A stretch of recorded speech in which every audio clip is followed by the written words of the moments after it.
আমি একজন ফাইনাল ইয়ারের স্টুডেন্ট। গত বৃহস্পতিবার থেকে হঠাৎ করে আমাদের রাত্রেবেলা নেট কানেকশন কেটে দেওয়া হয়। আমরা কিছুই আগে থেকে জানতাম না যে হঠাৎ করে কানেকশন চলে যাবে। বাংলাদেশের অবস্থা ক্রমশ অনেক বেশি খারাপ হতে থাকে। আমরা বাড়ির সাথে যোগাযোগ করতে পারছিলাম না।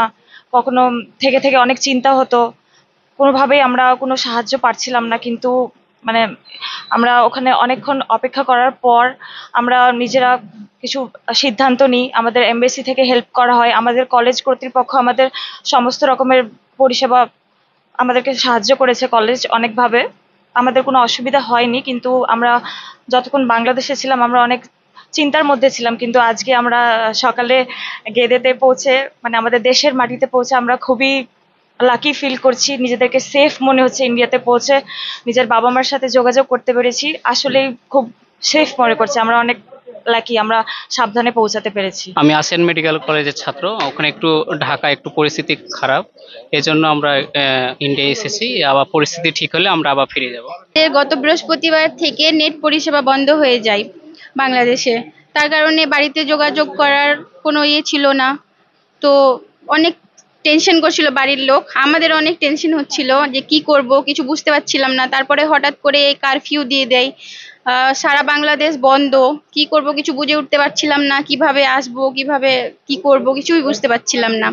তারপরে আমরা এমবাসির সঙ্গে যোগাযোগ করি, আমাদেরকে তারা অনেক হেল্প করেন, বলেন যে আমাদেরকে পৌঁছে দিবেন সিকিউরিটি দিয়ে। তারপরে আমরা আমাদের কলেজ থেকে অনেক পরিষেবা পেয়েছি। আমাদের কলেজ থেকে আমাদের সব ব্যবস্থা করে দেওয়া হয়েছে।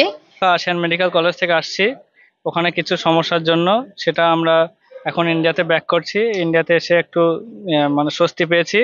আবার স্বাভাবিক পরিস্থিতি স্বাভাবিক হলে আমরা আবার ব্যাক করব। আমার কলেজের নাম doctor Sirajul Islam medical college. ওখানে এখন মানে কন্ডিশন একটু ভালো নাই, এজন্য আমরা ফেরত আসছি। মানে with the help of Indian embassy থেকে মানে অনেক সাহায্য করছে আমাদেরকে, এখান থেকে এখানে নিয়ে আসছে।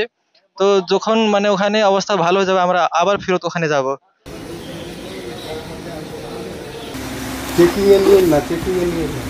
যেটা মানা করেছে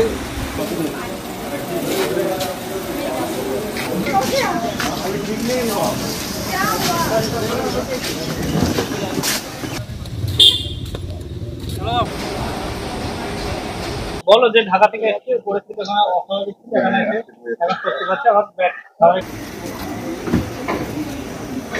আমাদের ভিডিও ভালো লাগলে লাইক এবং শেয়ার করুন। কমেন্ট সেকশনে গিয়ে জানান আপনাদের মতামত। আরও ভিডিও পেতে আমাদের চ্যানেল সাবস্ক্রাইব করুন এবং প্রতি মুহূর্তে খবরের আপডেট পেতে প্রেস করুন বেল আইকন।